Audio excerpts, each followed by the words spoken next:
There's lots of frustrations. Being a doctor is not easy.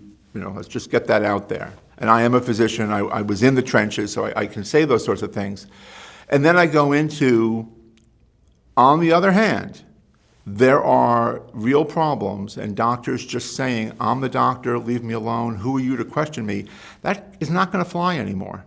I mean, speaking of flying, if each pilot said, this is how I was trained to land, and this is how I've done it for 30 years because I trained in Boston and not San Francisco, so I tend to land in a different way, that was not acceptable.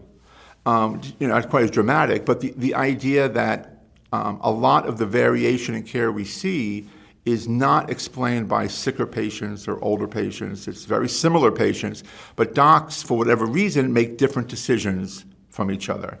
And I have some slides that show the studies that look at this, looking at that type of variation across the country, or even hospital to hospital, or doctor to doctor, the way I look at it, it then becomes difficult for the clinicians to say, just leave us alone. We don't need any guidance. So I try to make the case, and one of them is that hospitals are dangerous. If you don't need to be there, you shouldn't be there type of thing.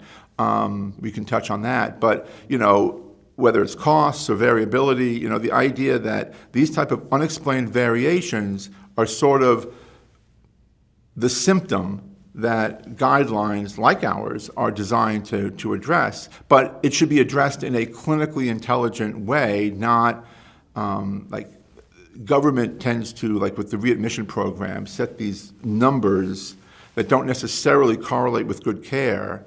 And doctors rightfully sort of rebel or push back on that type of marker. But if you get something where they're comfortable where the data is coming from and what the guidance is, then, more often than not, they're willing to say, okay, I see that my dot is out here compared to everybody else. Maybe there's something I need to work on.